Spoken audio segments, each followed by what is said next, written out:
In the name of the one holy and undivided Trinity, amen. Let's have a seat. It's been a theme for a few weeks where Jesus has had to dodge several people who would really love for him to be their family therapist, or today, their family lawyer. A few weeks ago, we heard Martha complaining to Jesus that she has to do all the work while Mary sits around and looks pretty. And there's the same sort of complaint. Didn't you see, Jesus? Are you not watching? Today, there's a man in the crowd who says, "Make my brother give me my inheritance. Make him do it." Interesting that in neither of these two cases did Jesus do what we would consider the fair or the right thing. He didn't tell Mary to help her sister. And he doesn't tell the guy's brother to split the money. What's he doing then? Why doesn't he help when he's asked? I mean, one of the first things he's doing is he's letting us know that he's actually not our family therapist. You want a therapist, you go to a therapist. Jesus is saying, I'm not your guy for that. He is not going to make our most irritating sibling behave. It's not his job, apparently. In each case, though, he does redirect the conversation to have something to say about happiness and about money. And it's not far off base from what we know about happiness and about money. All the data that we have says that we don't get happier when we get rich. We also don't get happier when we get busier. There is a critical amount of financial stability that we all need, and it's still absolutely necessary to fight for that for all people. A basic mandatory minimum income would solve this. But above that, we don't get happier. Adding things to our schedules, proving ourselves with excellent house cleaning, does not increase happiness.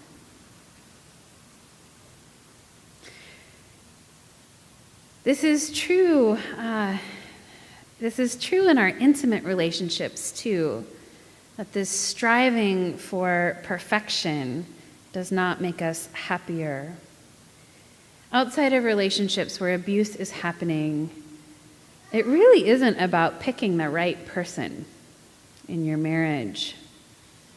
There's actually no way to marry the best or correctest person. There is no best person. It's just what we do and how we treat the person that we did pick and how we live with each other's crazy and our differences and how we choose to grow together instead of apart.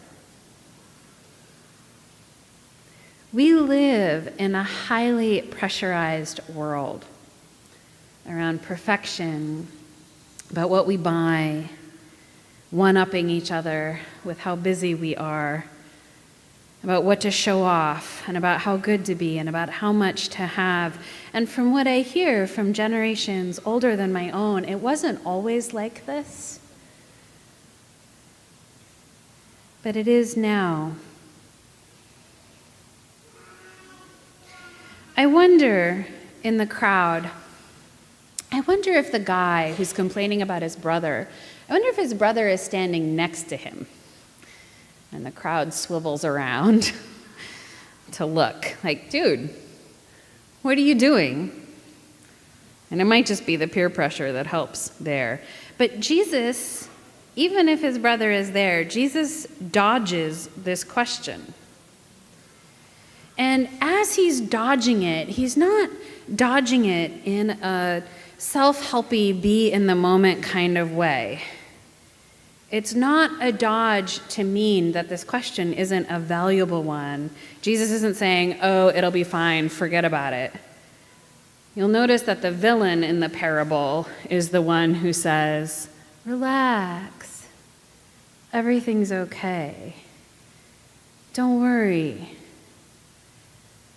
The message is not chill. The message he gives to the brother who is cranky about the inheritance is also not about solving or getting involved in their family drama. It ends up being a message about inheritance in general and how much we have. And we should understand this. It's not like we don't fight about inheritance.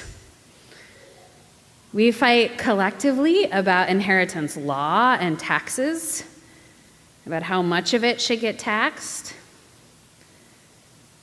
Who is our brother in that conversation? Which guy are we?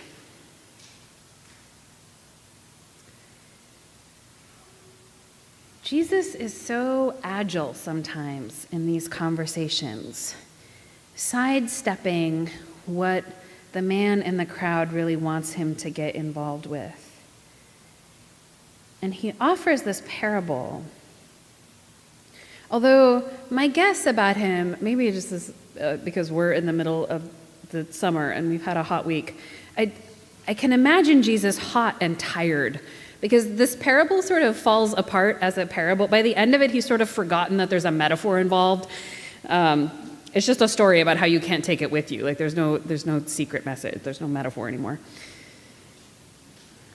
And we see all around us the effects of stockpiling and hoarding, building larger and larger bank accounts or silos. We know that there would be no poor and no homeless if those at the top, with silos so big we can't even imagine them, could learn to share. There is enough. There's more housing than there are homeless people. There's enough money. There's enough food. And in God's economy, there is no hunger and there is no waste. In the next little bit of this story, if you keep reading this chapter in Luke, we get into the speech about how God feeds the lilies of the valley who do no work at all. We have this constant fight about welfare, and yet we have Jesus basically saying, they're alive. They should get fed.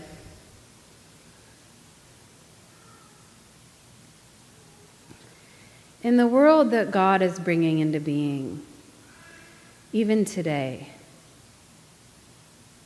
the real story and the real emblem of God's presence, the sign we're looking for, is enough, is the presence of enough. In the Martha and Mary story, it's about it being enough to listen sometimes, and not prepare the most picture-perfect meal in a room where all the corners are beautifully swept and the flowers are fresh.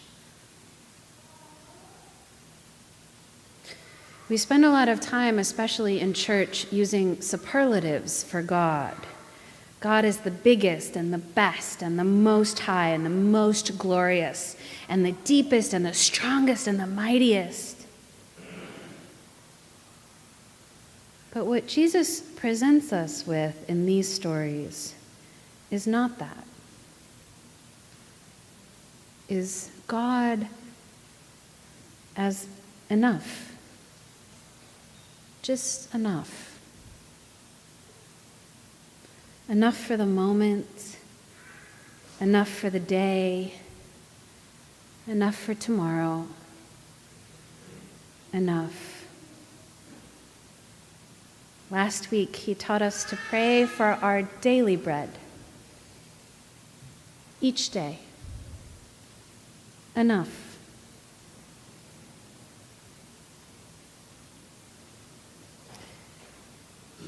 When we are able, at the end of the day, to lay our head on our pillow if we are fortunate enough to have one. And we have been sheltered enough and loved enough and fed enough. That means that God has been with us. And I wonder if we could relish it. If we could offer our thanks to God of the enough. If we could be willing to accept it, to take it in, to drink it in like wine or like happiness.